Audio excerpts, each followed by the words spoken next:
In the tunnel. In the tunnel. In the tunnel. You're listening to In the Tunnel.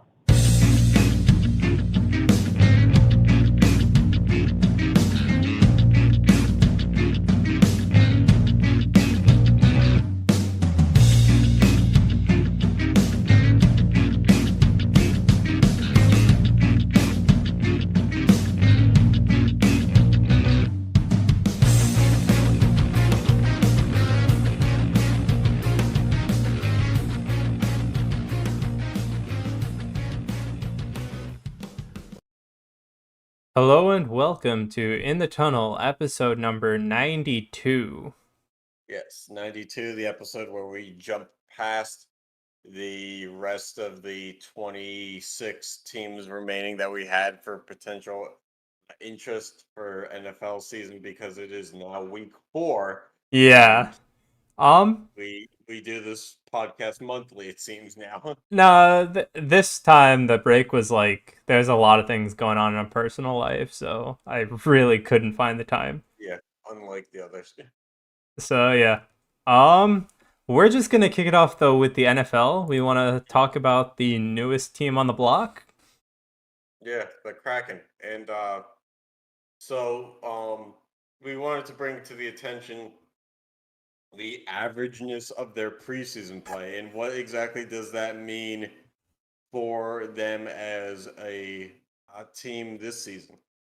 Sean and I both are of the belief that, even after the moves that they made in the free agency period, that they're still probably not offensively gifted enough to go No way, really dude. anywhere. And add to this graphic that we have where they beat Vancouver 5-3, then they lost 6-0 to Edmonton. They won versus Calgary In a 4-3. shootout. Yeah. And then beat Edmonton in overtime 2-1. And then add to that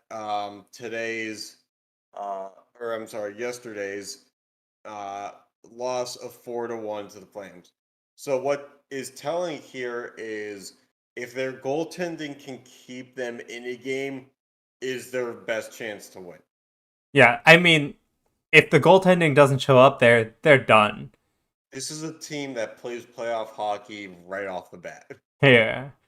And, like, the other thing is, like, the disparity they had with going 5-3 against Vancouver and then 2 days later just getting shut out 6-0 in your first two games. I know you're trying a lot of players Right, and you're trying to putting figure in stuff different out, but goals. that's Yeah, not a good turnaround. and you're playing different goalies. Likely, you're not playing your number one goalie, but we still don't know who the number one solidified goalie is for Yeah, but Seattle. also Edmonton is on, like, you have to understand, Edmonton's not really playing all their best, players either. Yeah, and so to get shut out because hockey's weird because it's not like the NBA where like in the preseason you can start a guy for like 5 minutes and then just take him out and not put him back in because you still need to have 4 lines going. Mm-hmm.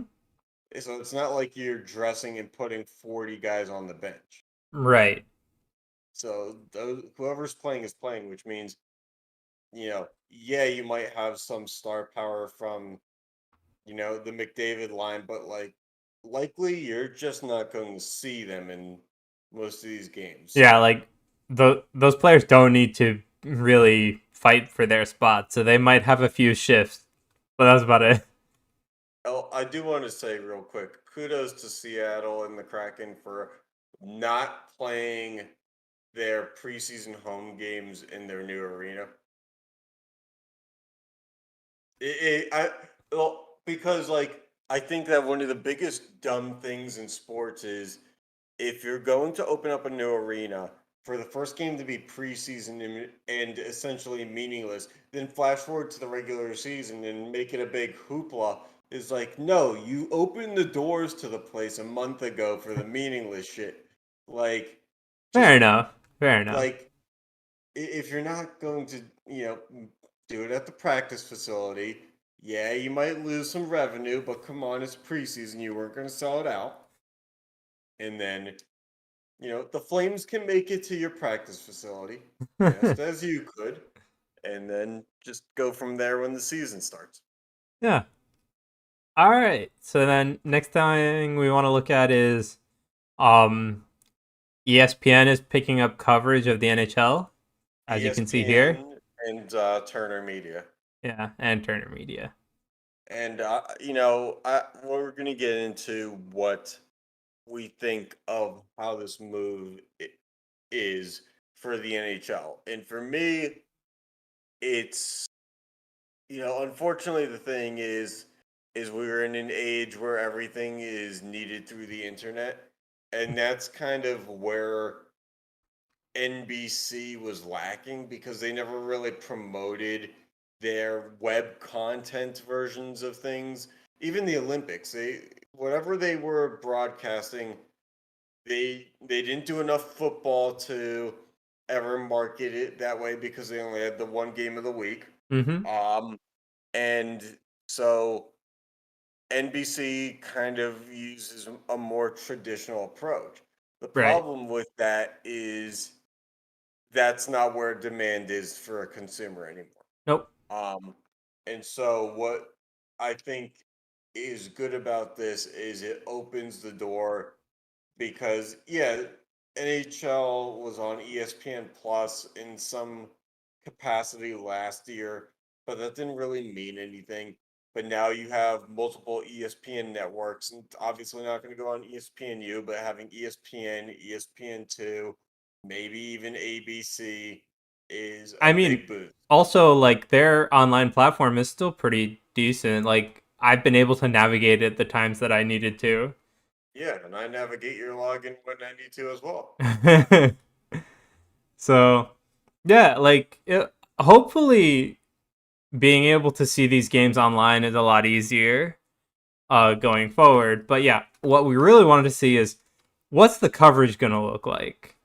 Right, and let me just say one more thing, and that is, ESPN is at a point where, financially speaking, they're not doing good. They're losing a lot of money. They've had to do mass layoffs of people a lot. But the thing is, you know, you still have TV packages in every house, which means that anybody who watches sports, whether it be through like a Roku stick, through like an Xfinity app or a cable box, whatever it is, ESPN is still like the first sports channel they're going to flip to.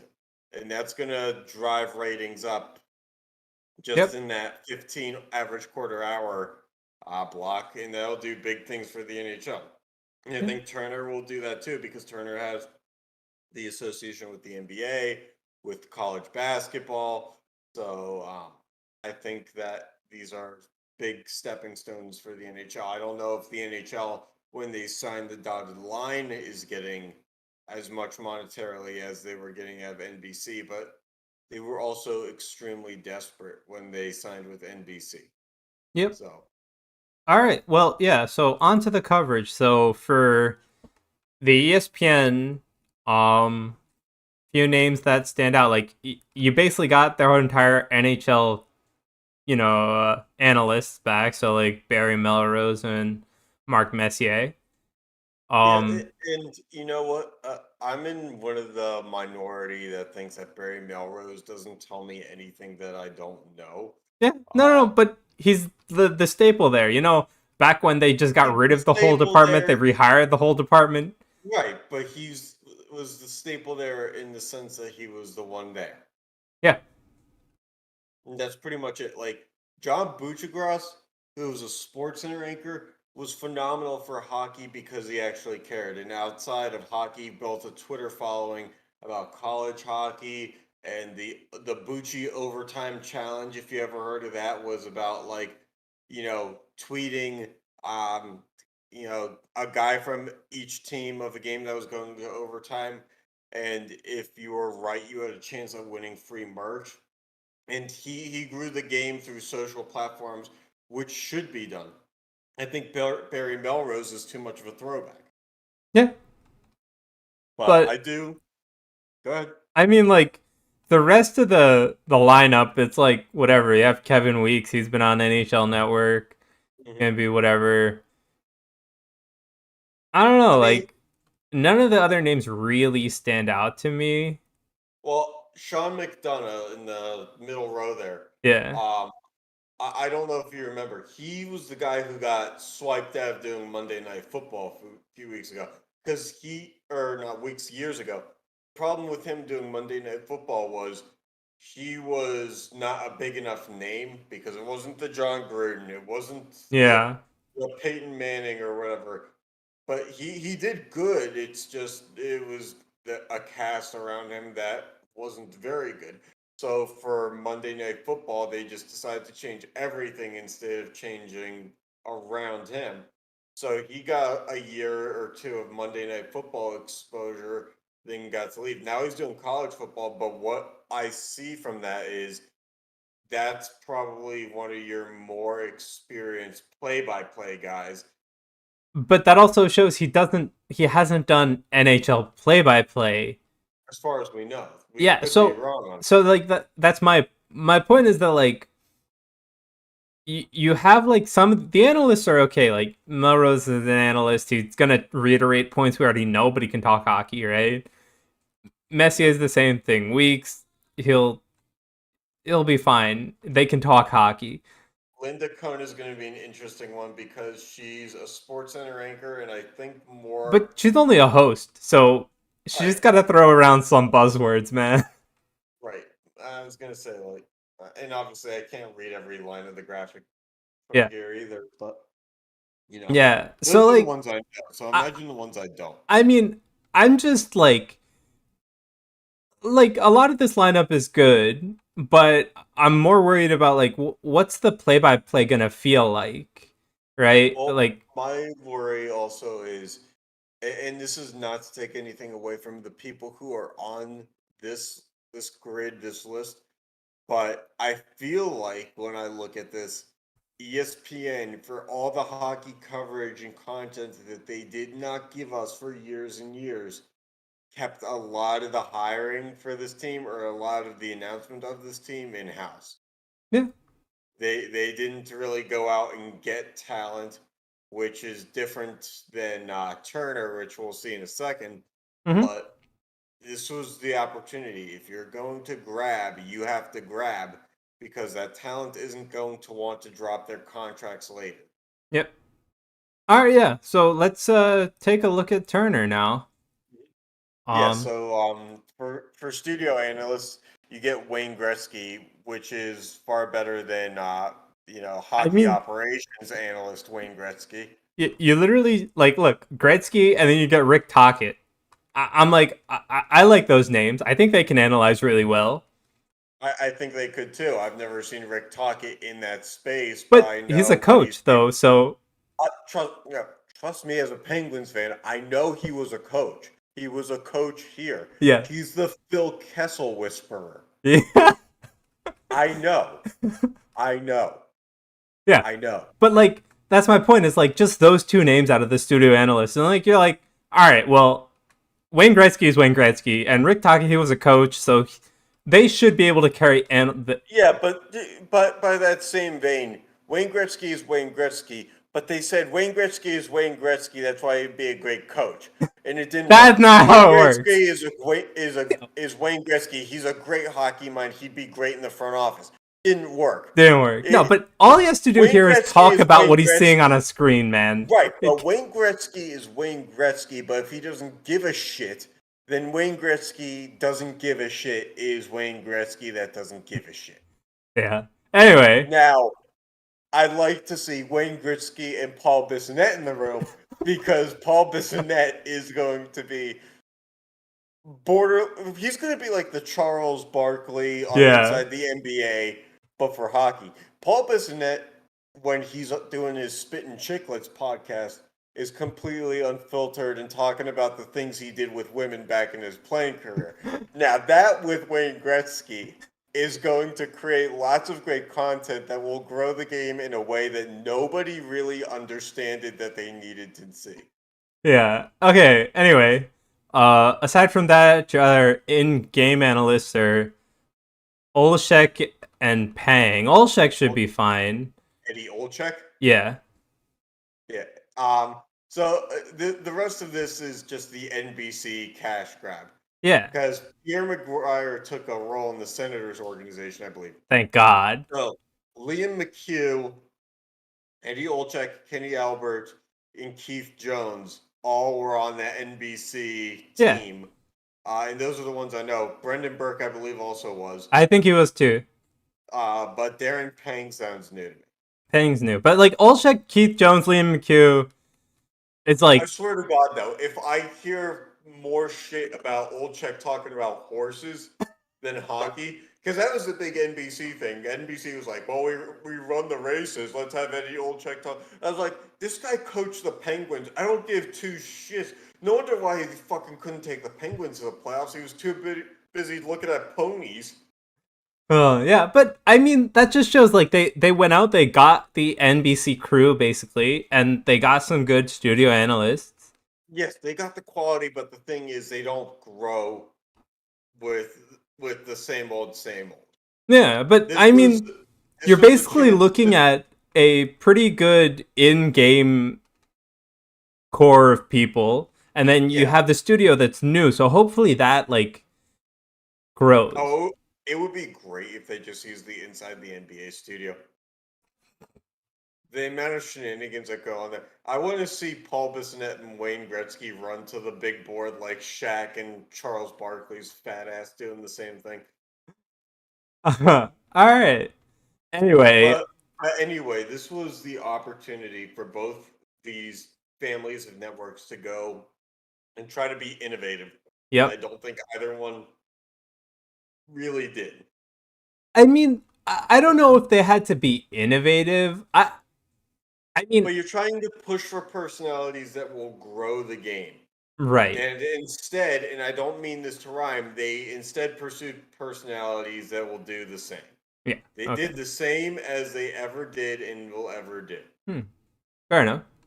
But the other thing is like I'm assuming ESPN gets more of the games anyway because what they have TNT and ESPN and ESPN2. yeah, but like Maybe that's they only need like Turner just needs like the one. But Turner also has True TV, which is basically just the Impractical Joker. So if they ever fucking want to mix that up and put anything else on, they could do that. Plus, TBS. But I'm which just saying does like base- their crew has to be smaller anyway. So I and understand, but they also have ESPN is TV probably going to get the more televised game. So if anybody had to go and innovate a little bit, I would have wanted ESPN to have done that because they have the more people anyway. Like these guys, they're probably not going to get the more highly rated game. but they have an opportunity down the road too. Yeah, and if they have to, if they expand their crew, hopefully they do something to innovate. But like, Well, the way I see it, they have 2 games that they could broadcast on any night. okay, Albert well, I and mean, Olczyk, with this, it looks Burke like they and- have one game. No, because you're not gonna have 2 play-by-play guys with each other. It's Oh, yeah. play-by-play analyst, play-by-play analyst. Okay, yeah, fair enough. Okay, yeah. Anything else we want to talk about for the NHL? No. Okay. I think we- All right, so let's look at the MLB. Yeah, so we kind of skipped a month, so the playoffs are about to start. We basically skipped the whole baseball season. Yeah, I mean that too. But yeah, so right now there's a That's part potential of the for Pirates. there's a Go ahead. potential for a 4-way tie, right? Somewhere for a wild card spot or something. I thought they said it tonight. I was too busy watching the Steelers lose. We'll get in on that later. Oh, yeah. Okay, here. Yeah, I'm pulling it up now.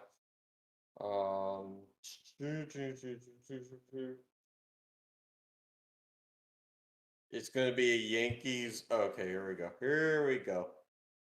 We have the Giants got the 1 seed in the NL. Yep. And it's going to be the Dodgers. And of course, the Cardinals had to sneak in there, those glow greasy fucks. Though they were going to be there anyway. They were going to be there anyway, but the thing is they just they're just never out of the playoffs, and it pisses me off. And then you have the Brewers at number 2 and the Braves at number 3. Then Yep. you have Tampa Bay at number 1. You have the Yankees at 5 instead of 4 in Yep. this graphic, and the Red Sox at 4 Yep. instead of 5. You have the Astros at 2 and the White Sox at 3. Mm-hmm. Yeah, so like I mean, we kind of expected this anyway. Uh there was no like surprise on my end aside from how bad some teams did after the All-Star break, but we'll get to that. Mhm. Uh what do you think of these brackets? I think it sets up really nicely for whoever is the 2 or 3 seed in the AL, Mhm. because I think that, not that the Yankees actually mean anything in the postseason, because they've proven over the past few years that they don't. No. But if the Yankees could take out the Red Sox, I feel like the Red Sox pose more of a threat. And then say one of those two has so much fight left over from that emotional series that they knock out Tampa Bay, then you have an easier walk to the World Series. Um, Now that being said, the 2 and 3 seeds are, in a bit of a tough jam themselves. So um, it's a little bit of a dilemma, Yeah. nonetheless. What about the NL? The NL, I think it actually sets up nicely for the Dodgers. Yeah, like the Dodgers make it through the wild card game. I Mhm. think I think it's theirs to lose. Yeah, I don't know. I just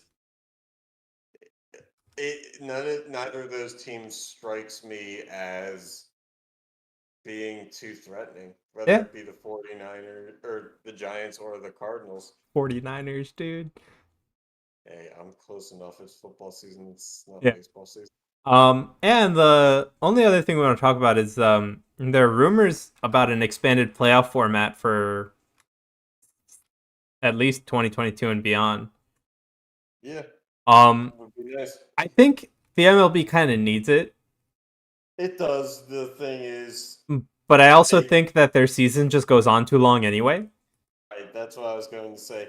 You can't have a playoff that follows the same rule eventually, because right now what happens is the wild card is no longer one game, it's 3 game Yeah. series.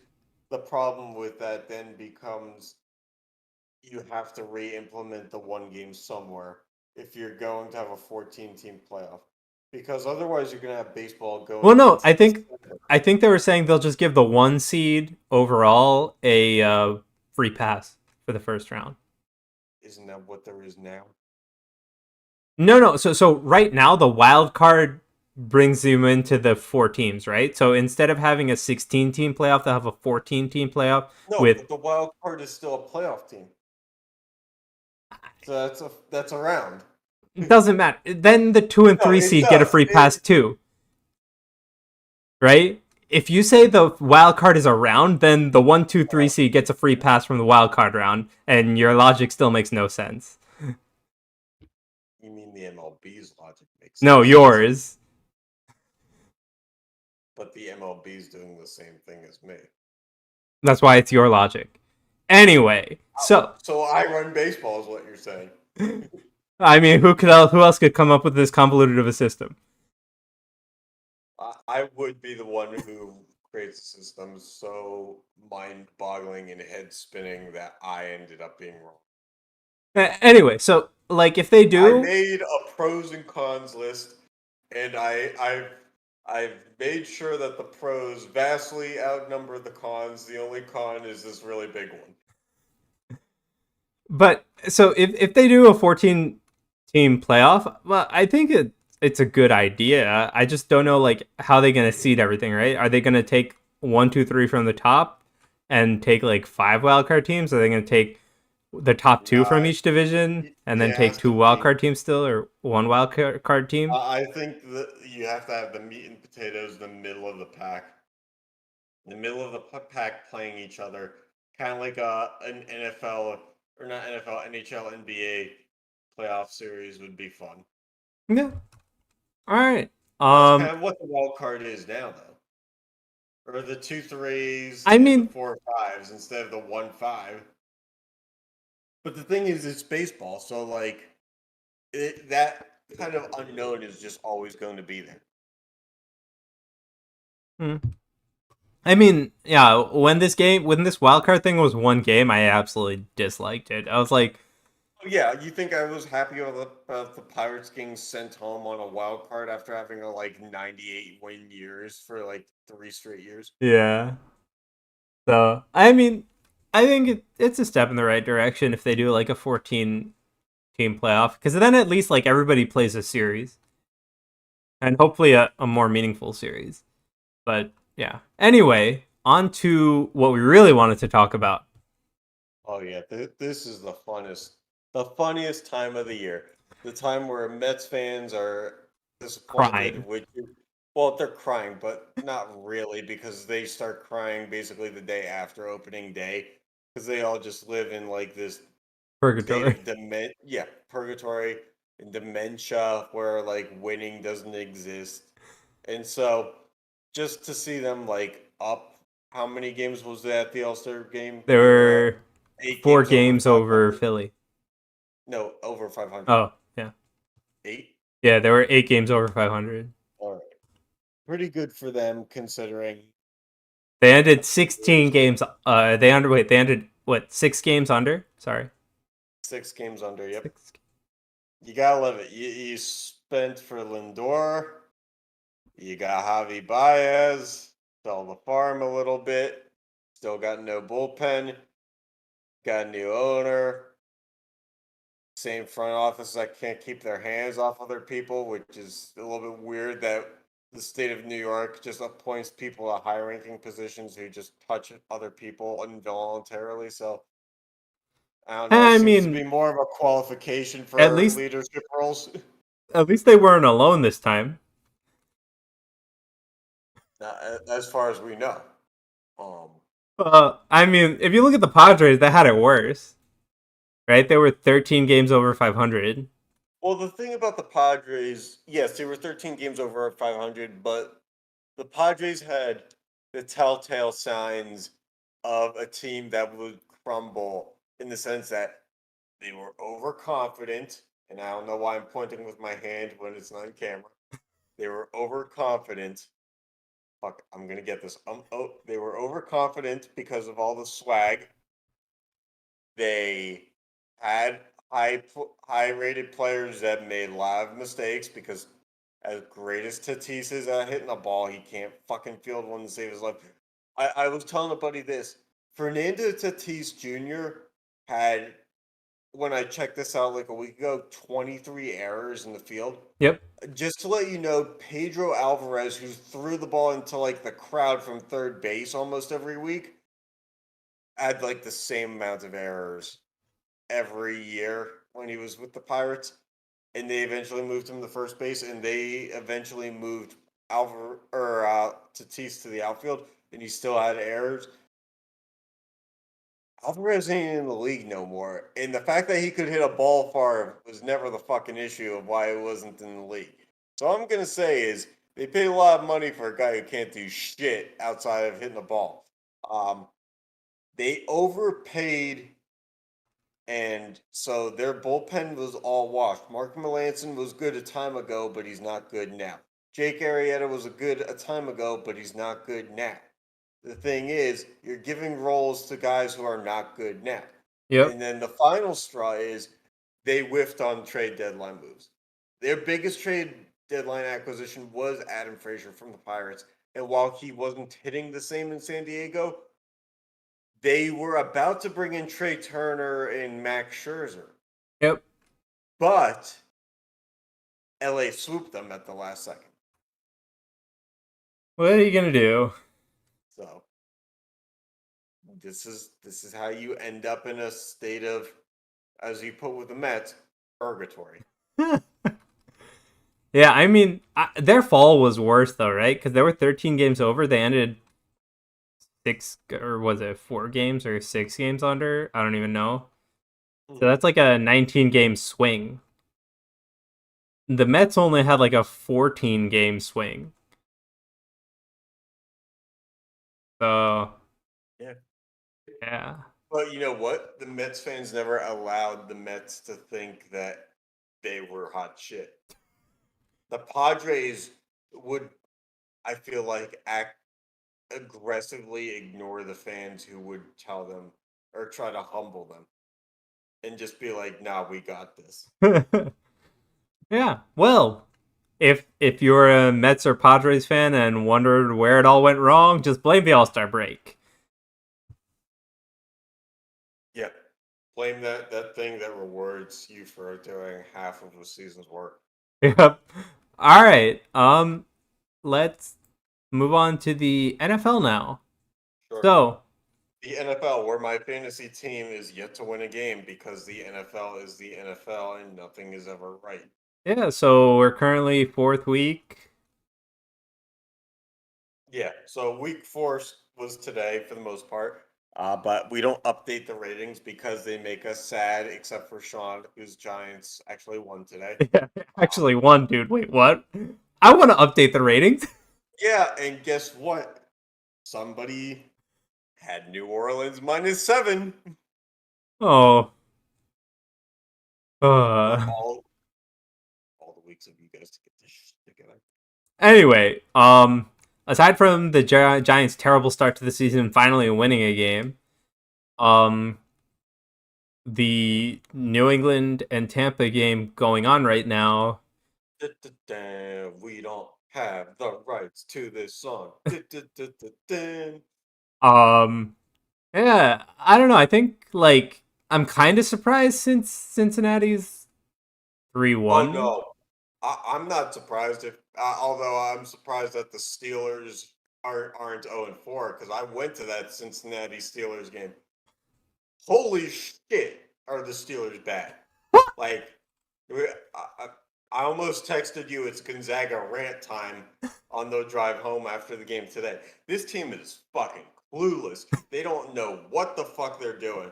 The coaching staff goes to the press conference every week and says, well, we're just going to stick to our same game plan. Oh, the game plan that netted you 40 yards running and 200 yards passing is like, you do understand that you have to score points to win. This isn't closest to the pin in golf. This isn't some stupid fucking shit where like it's like, oh, the closer to zero, the better we are. No, it's not. You actually have to put up points. Ben Roethlisberger, you had a good career. You're going to the Hall of Fame. It's time for you to get in the limousine and take you out to the rivers because you're done. You're cooked. It's over. I don't give a shit. I hate Mason Rudolph, but it's time for that noodle-headed fuck to get back in the game and see what we got. Our offensive line, who can't block a fucking crayon at the Crayola factory from coming in. It's just fucking ridiculous how bad this team is. The defense, they invested so much in a great defense. Thank God they re-signed TJ Watt because the fact of the matter is everybody else with a brain is going to leave. Bud Dupree already fucking did, and rightfully so, because he probably saw this shit coming. It probably had nothing to do with the money. It was just, dear God, get walked up and down like a fucking dog.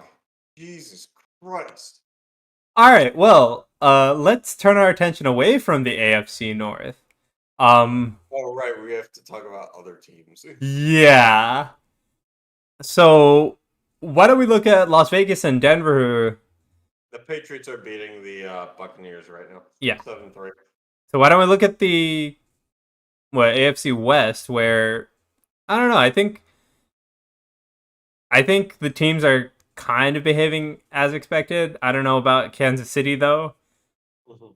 Uh, Well, Kansas City is falsified because they lost because of some clutch Justin Tucker shit or Ravens win. yep. They lost because of some gimme, clutch shit.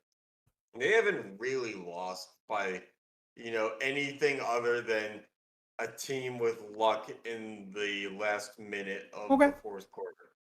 All right. So what team do you want to talk about then? Well, I think it's interesting that the AFC East is back in this state of flux that it once was when the almighty Patriots ran the shit. Because now it's like 3-1, and then everybody's just crap again. Tua fucking sucked. And maybe it's good that he had a rib injury, and nobody wishes injury on anybody. But like, why is it that lefty quarterbacks just aren't good? I don't know. It just always looks like they're throwing the ball weird. It's amazing because righty quarterbacks apparently have this panoramic ability to throw across any angle of the field without cornerbacks jumping all over. But as soon as a lefty does the same thing, like if a lefty tries to throw to the right, it's just automatic trying to jump the ball. Yeah. I don't know. I kind of expected the AFC East just to be that crap show that it is. I thought that Um, Zach Wilson was going to be a little bit better than what he's turned out to be yeah, because the dude just seems like he's a gamer. Like he gave me the same vibes that Baker Mayfield gave when he was coming out of Oklahoma. And a lot of people were like, Baker Mayfield is Johnny Manziel 2.0. And I'm like, nah, Mayfield is confident enough that he can take a bad situation and make it good. He wants the challenge.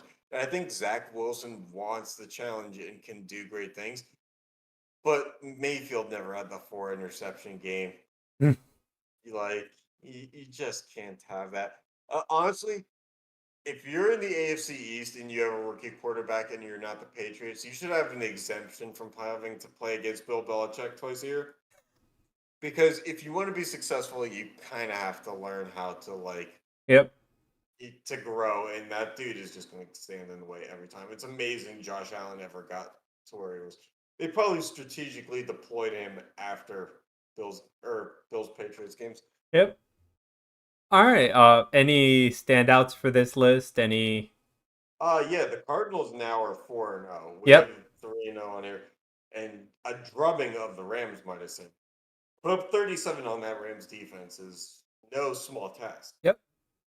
So they're doing it without Larry Fitzgerald, obviously an older Larry Fitzgerald, but still a leadership Fitzgerald nonetheless. Um, Kyler seems like he's taking a big step forward, and their defense doesn't appear to be too bad. Yeah. I mean, I think they're doing really well. Yeah, So I mean, and then San Francisco's always kind of lingering there. We might be seeing the start of the fall of Seattle. I think they won today, but they're going to be 2-2. yeah. And just in that division, this just all might be enough. Unless San Francisco, because I mean, at this rate, San Francisco is going to get so injured, just like last year, to where they're going to eventually fall out of the category of being able to win games. And then Seattle might be able to jump into the playoff picture. yep. We'll see. But But I don't know otherwise, if Arizona and LA kind of keep up what they were doing to win. Like I don't know if you can see Seattle or San Fran well, take the right now, spot. every team that isn't a grade out would be a playoff team. So as of right now, or as of Saturday, I should say, um, for playoff teams, it would be 3 of those teams making the playoff. Right. Unless the NFC East wants to get shit together and everybody else fall behind, and we can have that fucking train wreck of like cattle pronging every team. Somebody fucking just get across the line. Yeah. All right. Let's take a look at some players, right? So Sure. we're looking at fantasy leaders for PPR. So I'm just gonna come out and say it. If you drafted Derrick Henry, good for you. Otherwise, Hey, holy kind of shit! sucks. He had another 167 yards today. Yep. Tyreek Hill's going to show up on this list next week because the dude had 3 touchdowns and 180 yards receiving today. Mm-hmm. So kudos to me. But I yeah, might the actually win only this week. I might actually win this week. Miles Gaskin got me 0.3 points. DJ Chark's out for the season and I'm in my starting lineup. But I might actually win this week. yeah, but like as far as like running backs go, which are generally your first pick, right? You only have Derrick Henry and Aaron Jones on this list. Yeah, it's been a crap year for running backs. Yeah, They so haven't really done much. kind of sucks. Very QB heavy, but that's kind of expected. It is, but Cooper Cup being the number one surprised me a little bit. That's a little surprising. Because I get Matt Stafford was a slinger, but like Jared Goff wasn't incompetent. And so, like, Cooper Cup wasn't a Pro Bowl wide receiver without Jared Goff when he first got into the league. Like, we all knew what Cooper No, Cup but I was, think but they're taking it Stafford to likes the another longer level. throws anyway. Yeah, but there's not always the longer throws because it's PPR. He's like last week, he was just getting his head on the ball like 14 I mean, times. what other receiver would you target in? Robert Woods is on that same team. Tyler Higbee is on that same team. Apparently, Cooper Cup it is though. Wait, they're all good targets, is what I'm trying to drive at. Yeah. Yeah, but aside from that, like it's QB Mike heavy, kind of Williams. expected. Only tight Mike end on this Williams list is really high, Kelsey. though. Mike Williams is high. Mike Williams, I feel like when he was drafted to the Chargers out of Clemson, was like the big target. He's going to do big things. He was like a top 10 pick. And so, like, I think the hype was around him for him to be what he is now, but kind of took a few years for him to get there. I think this is year 4 for him. Yep. So, like, for him to be there now is a little surprising. Yeah, I mean it's good enough- for him though. Yeah, but I think enough people probably have written him off by now. But also with how Seattle's doing, I'm kind of surprised that Tyler Lockett's in there. Yeah, but you know, with DK Metcalf on the other side of the ball, that's another reason why it's a little surprising too. Yeah.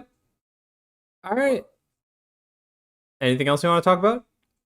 Nope, not really. I got my rant out of the way. Yes, you did. That's another clip. All right. Well, thanks so much for tuning in and catch you next time.